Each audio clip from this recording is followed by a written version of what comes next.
Jazakallah khair. So three more questions, if that's all right, Sure. and slightly different. So one is just following on from this, when you're researching a course, or say even if you're just reading generally, do you have like a note-taking system, or how do you compile all your ideas? I know I use Evernote. Do you have something like that, or?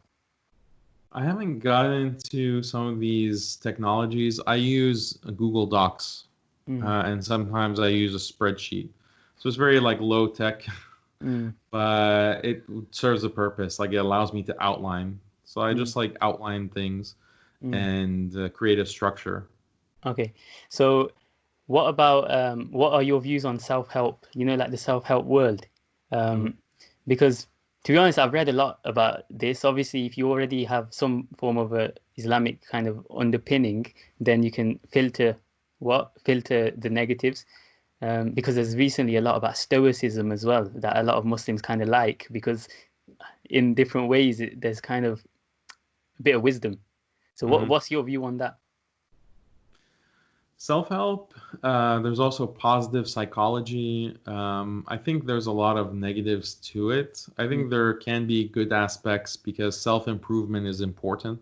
mm, You should always be trying to learn more and improve yourself, mm, Islamically speaking, and in terms of like your livelihood. mm, But the what a lot of self-help kind of gets into is this positive psychology, constantly telling yourself that you're amazing and that you're unique and that you have so much to offer and blah blah blah, your mm, self-esteem. yeah. And this can lead to ghurur, Mm, basically self-delusion, mm, and that's very dangerous for Muslims to get into. What's scary is that you have this kind of, as I mentioned, Islamic edutainment that is mm, picked up on this kind of uh, pathos, basically, that mm, constantly tell the Muslim community and Muslims, you're amazing and yeah. you're beautiful just the way you are, and it's a very negative message. It's Mm, a very negative message because it creates this kind of delusion of self-satisfaction and nafs and mm, ego.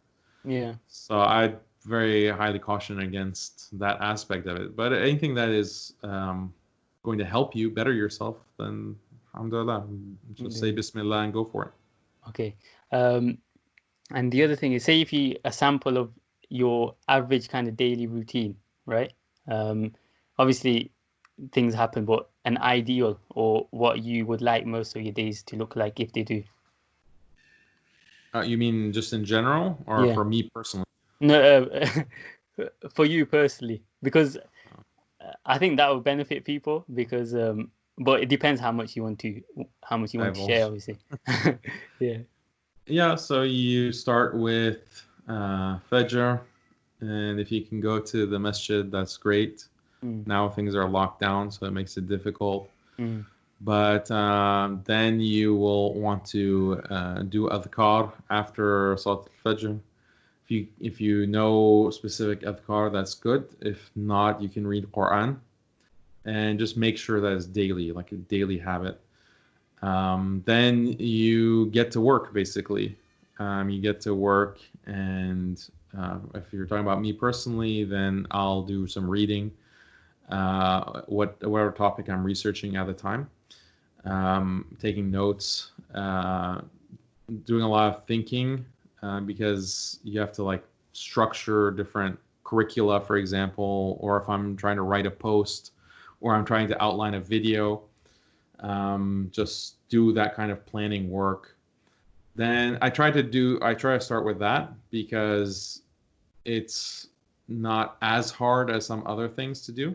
Usually every day I have a big task that I need to complete. So some days I'll go straight into that big task. Other days I'm more lazy or I procrastinate, mm. and I avoid it. And then I try to get into a smaller task to work myself up to Momentum. deal with get momentum going into the Mm, bigger task. mm, But that's it. I like work until um, 5:36 usually. Um, and yeah, then it's time for the kids.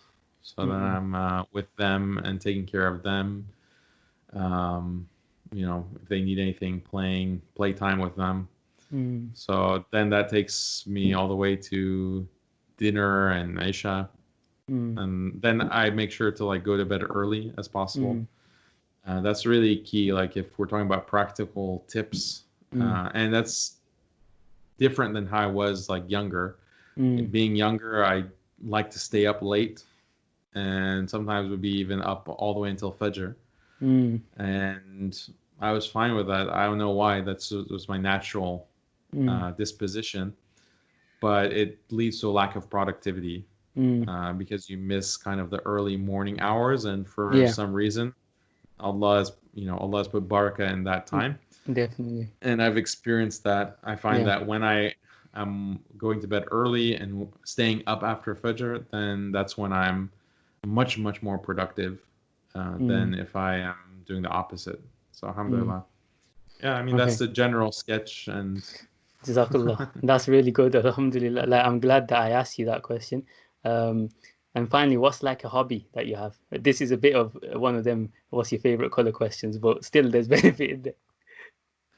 Hobby, I like, what do I like? If I had spare time, which I almost never do, I like reading, obviously, but I like basketball. I haven't had as much time to play, but that was always the thing that I would enjoy, is going and playing ball. Pickup is, I don't know if you have the same word in the UK. No. Pickup, like you just go to a park and whoever's there, you just start a game. It's pick up ball. So I did a lot of that growing up.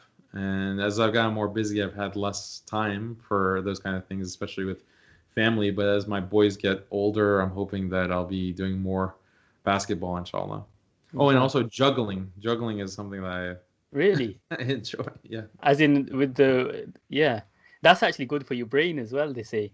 Really? Okay, that's good. Because they say that it activates different parts of your brain and it keeps you agile, and I've read that. Yeah. So anyway, I appreciate your time. Jazakallah khairan. Really honored to have you.